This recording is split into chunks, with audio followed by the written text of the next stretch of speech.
the ultimate goal that these people have in mind is the goal to create a one world government run by the banking industry, run by the bankers, and they're doing it in sections. The European currency, the euro, and the European Constitution is one part of it. Now they're trying to do it in America with the North American Union, right? And they want to create a new currency called the Amero, right? And the whole agenda is to create a one world government where everybody has an RFID chip implanted in them. All money is to be in those chips, right? There'll be no more cash. And this is given me straight from Rockefeller himself. This is what they want to accomplish. And all money will be in your chips. And so instead of having cash, anytime you have money in your chip, they can take out whatever they want to take out whenever they want to. If they say you owe us this much money in taxes, they just deduct it out of your chip digitally. Total control. Total control. And if you're like me or you, and you're protesting what they're doing, they can just turn off your chip. And you have nothing. You can't buy food. You can't do anything. It's total control of the people. And that chip's connected to a database that has your purchasing records, what you do, what everything, you sell. Everything is in there, you know? And so they want a one world government controlled by them, everybody being chipped, all your money in those chips, and they control the chips, and they control people. And you become a slave. You become a serf to these people. That's their goal. That's their intentions. Eric, can you be specific about when you met Rockefeller, how it happened in these discussions? I met Rockefeller through a female attorney I knew who called me up one day and said, one of the Rockefellers would like to meet you. I had made a video called Mad as Hell, and he'd seen the video and wanted to meet me and knew I was running for governor of Nevada. So sure, I'd love to meet him. And I met him and I liked him, and he was a very, very smart man. And we used to talk and share ideas and thoughts. And he's the one who told me 11 months before 9/11 ever happened that there was going to be an event. Never told me what the event was going to be, but there was going to be an event. And out of that event, we were going to invade Afghanistan to run pipelines from the Caspian Sea.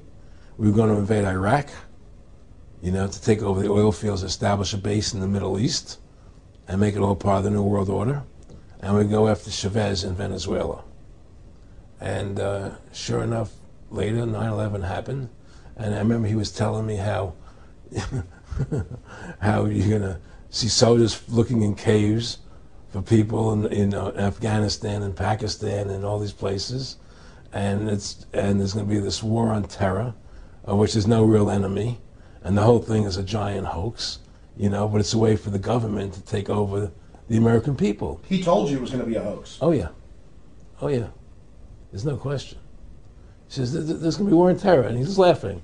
There's no who are we fighting? I mean, why do you think 9/11 happened, and then nothing's happened since then? Do you think that our security is so great here that these people who pulled off 9/11, who were able to can't knock down another plane? Come on, it's ridiculous. 9/11 was done by people in our own government and our own banking system to perpetuate the fear of the American people into subordinating themselves to anything the government wants them to do. That's what it's about, and to create this war, this endless war on terror. And that's why and that was the first lie.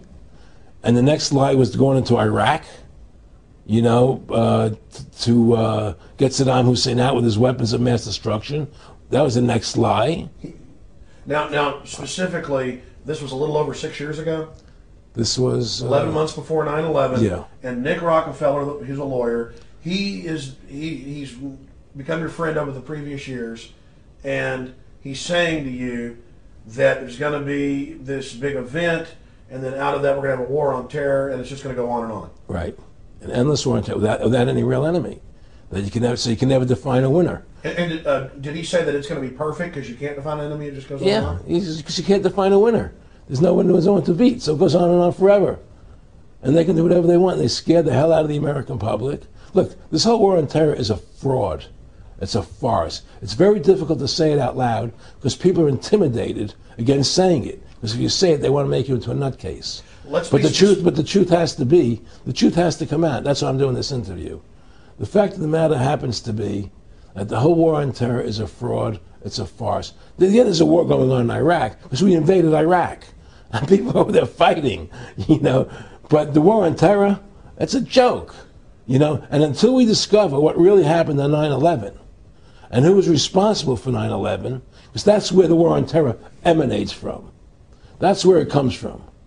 It was 9/11 that allowed this war on terror to begin. And until we get to the bottom root of 9/11, the truth of 9/11, we'll never know about the war on terror.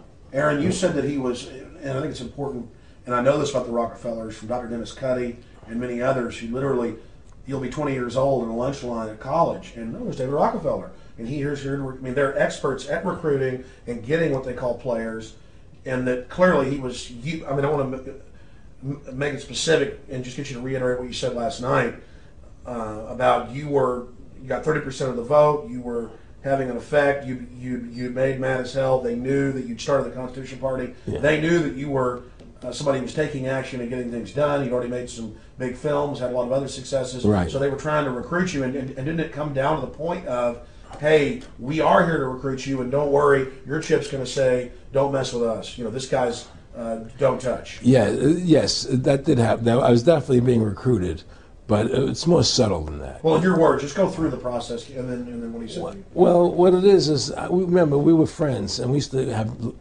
go to my house a lot. We'd have dinner, we'd talk, and he'd tell me about business investments I get involved in, you know, or they would help me with this business investment or that business investment. And was I interested in joining the Council on Foreign Relations? You know, I would have to get a letter to join them, but was I interested in that? And, you know, just stuff, you know, leading you on. And I used to say to him that I never really did that because that wasn't where I was coming from. You know, as much as I like you, Nick, you know, your ways and my ways, we're on the opposite side of the fence.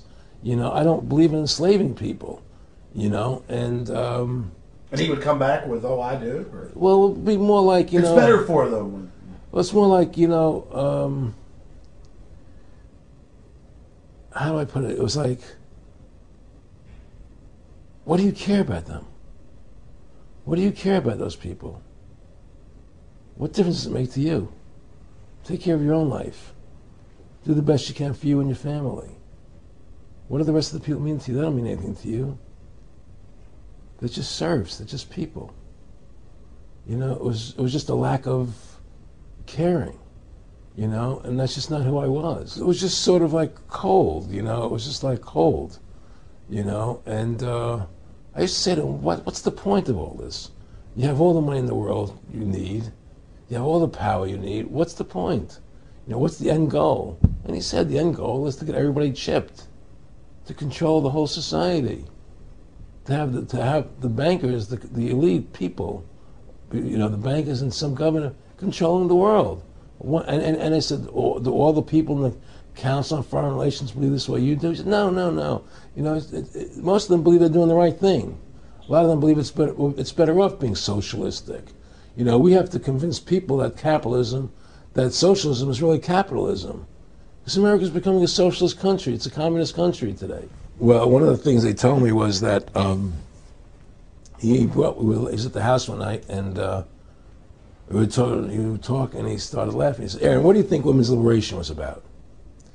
And I said, I had pretty conventional thinking about it at that point. I said, I think it's about women having the right to work, getting equal pay with men, just like they won the right to vote, you know? And he started to laugh. He said, you're an idiot. And I said, why am I an idiot? He said, let me tell you what that was about. We, the Rockefellers, funded that. We funded Women's Lib, you know? And we're the ones who got all over the newspapers and television, the Rockefeller Foundation. He says, and you want to know why? He says, there were two primary reasons. And one reason was we couldn't tax half the population before Women's Lib. And the second reason was, now we get the kids in school at an early age. We can indoctrinate the kids how to think. It breaks up their family. The kids start looking at the state as the family, as the school, as the officials, as their family, not as the parents teaching them. And so those are the two primary reasons for women's lib, which I thought up to that point was a noble thing. You know, when I saw their intentions behind it, where they were coming from when they created it, the thought of it, I saw the evil behind what I thought was a noble adventure.